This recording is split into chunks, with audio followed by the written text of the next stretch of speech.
Hello and welcome to Hilltop Wealth Advisors Economic and Market Update for the first quarter of 2019. I'm Chris Hostetler here today with Ben Yeager. Ben, it's good to be with you today. Thanks, I'm glad to be here as well.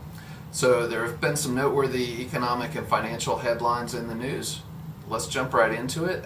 Ben, we tend to be most focused on the U.S. equity situation, so maybe you can start us there. Certainly. Well, 2018 was an interesting year for sure. U.S. markets were down overall, especially towards the end of the year. But that was really in contrast to some of what was going on in the economy and from corporate earnings perspective. So I want to share a little bit about that.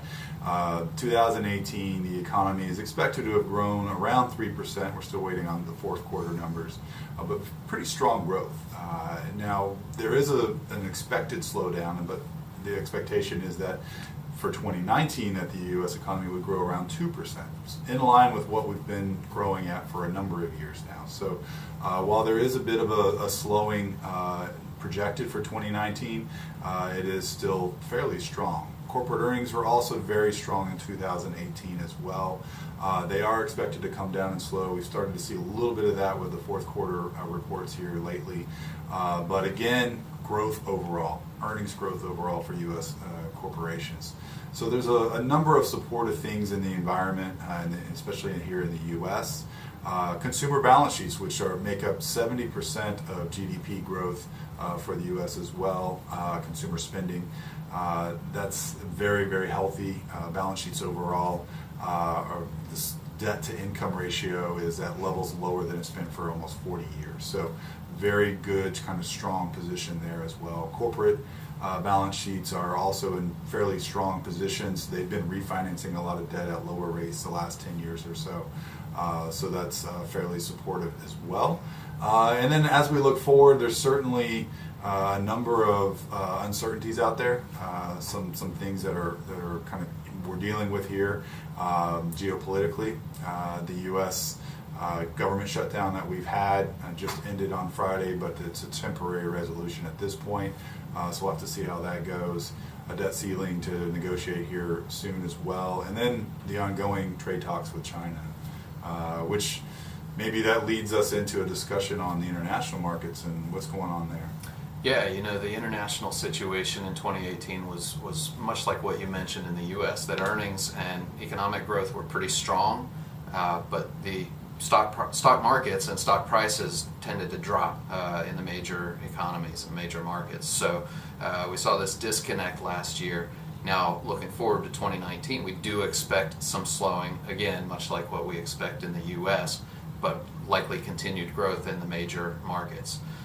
The things that affected the markets last year were largely the U.S. dollar, which strengthened.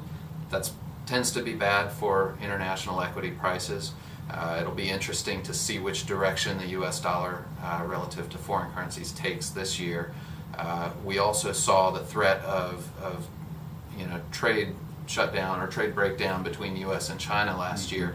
That continues to be a major issue that we're watching, and we're watching the trade negotiations between the U.S. and China, which are resuming in Washington this week and will be continuing for a few weeks, we hope. And we are also paying very close attention to the Brexit negotiations. There's a deadline coming up on March 29th for Britain to be out of the EU. They don't have a trade deal between Britain and the EU yet. There may be one by March 29th. There may not.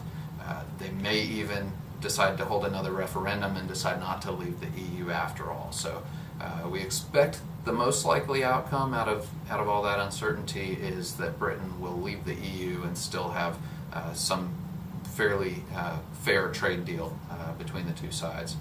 So Ben, we've talked a lot about equities. Maybe you can share a little bit about the fixed income markets. Certainly. And again, 2018 is likely set up to be different than 2019. We saw the Fed raise rates several times in 2018, quite aggressively. However, it looks like 2019 is going to be a much slower pace, if anything. In fact, the Fed is meeting here this week, the Federal Open Market Committee, then will come out and decide as to whether they're going to raise rates.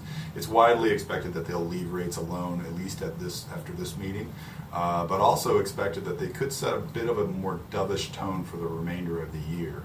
And that's quite important for the fixed income markets as rates are much higher now. We're earning a better yield on our fixed income investments. But also the headwind of continual rising rates is likely to be significantly mitigated or even stop at this point in time. So some better opportunities and better fundamentals there in the fixed income world going forward. Thank you, Ben. Thank you for watching, and we hope you've enjoyed this and learned something. And if you'd like more, we're always happy to talk. You may also check out our website and the Hilltop Views blog. Thank you.